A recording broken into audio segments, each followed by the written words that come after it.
सभी साथियों को नमस्कार। आपके अपने YouTube चैनल में सभी मित्रों का स्वागत है। D hike 2025 salary increments 4% D hike से मिलेगी मोटी सैलरी, सरकार ने दी जा राहत। साथियों, आप देख रहे हैं कर्मचारी समाचार, इस चैनल के माध्यम से लेटेस्ट जानकारी अपडेट। और यदि आप हमारे चैनल में पहली बार विजिट कर रहे हैं और यदि आपने अभी तक चैनल को सब्सक्राइब नहीं किया है तो चैनल को सब्सक्राइब ज़रूर करें।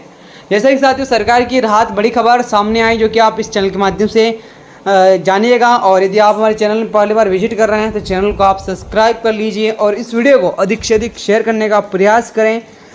सभी सरकारी कर्मचारियों के लिए महंगा भत्ता डी ने सालाना DA 4% की बढ़ोतरी की खुशखबरी सामने आई। यह बढ़ोतरी जुलाई 2025 से लागू होगी और इस सातवीं के तहत दिया जाएगा महंगा भत्ता। सरकारी कर्मचारी के वेतन में एक अतिरिक्त राशि होती है जो महंगाई के बढ़ते दबाव से उनके वास्तविक वेतन को बचाने के लिए दी जाती है। जब महंगा भत्ता बढ़ती है तो तब सरकारी भत्ते को बढ़ाती है ताकि कर्मचारी की खरीदने की शक्ति प्रभावित न हो।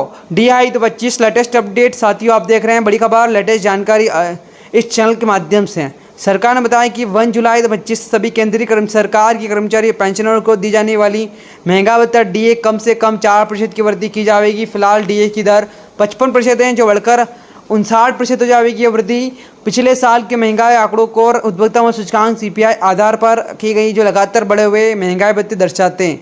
साथियों, आप देख रहे हैं इस चैनल के माध्यम से लेटेस्ट जानकारी अपडेट। और यदि आपने अभी तक चैनल को सब्सक्राइब करने का प्रयास नहीं किया है तो चैनल को आप सब्सक्राइब कर लीजिए और अधिक जानकारी जानने के लिए आप सरकार की वेबसाइट के माध्यम से जुड़ सकते हैं। इस बढ़ोतरी के बाद उदाहरण के लिए कर्मचारी जिसकी बेसिक सैलरी 18,000 रुपये है जो लगभग 540 रुपये प्रति माह का अतिरिक्त DA मिलेगा। यह बढ़ोतरी कर्मचारी के वेतन सीधे जुड़ जाएगी जिससे उनकी आर्थिक स्थिति में सुधार होगा। और ये साल 2025 की दूसरी DA वृद्धि होगी। पहली 4% की वृद्धि जनवरी 2025 से लागू हुई थी। यह योजना इसके लिए और क्या देती है साथियों, ये महंगा भत्ता बढ़ोतरी योजना विशेष रूप से केंद्रीय सरकार की नियमित कर्मचारी विशेष पेंशनर को और परिवार के पेंशनर के लिए लागू होती है जिसका उद्देश्य कर्मचारी की महंगाई की मार को बचाना और उनकी जीवन शैली को स्थिर बनाए रखना।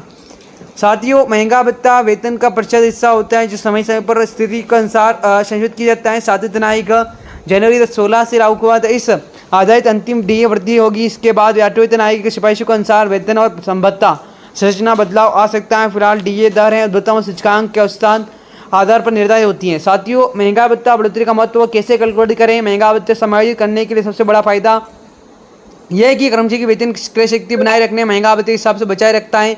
भारत सरकार इस वर्ष में 2 बार जनवरी जुलाई में प्रभावी बढ़ती ताकि जीवन यापन की बढ़ती कीमतों के चलते आम आदमी की आर्थिक स्थिति कमजोर ना हो। साथियों, आपने जाना होगा इस चैनल के माध्यम से जो कि बड़ी महत्वपूर्ण अपडेट और आगे भी जानेंगे इस चैनल के माध्यम से जुड़े रहेगा, बिना स्किप के देखें। जैसा कि DA कैलकुलेशन का उपभोक्ता सूचकांक CPI आधार पर किया जाता है जो मजदूर वर्ग की औसत कीमतों को दर्शाता है। सातवीं तिमाही के फॉर्मूला के मुताबिक पिछले 12 महीनों के CPI इंडेक्स की औसत से DA प्रतिशत निकाला जाता है।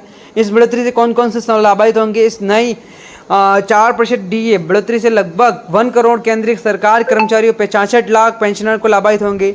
इससे केवल सरकारी कर्मचारियों को वार्षिक वेतन बढ़ेगा बल्कि पेंशनरों को भी महंगाई के खिलाफ राहत मिलेगी।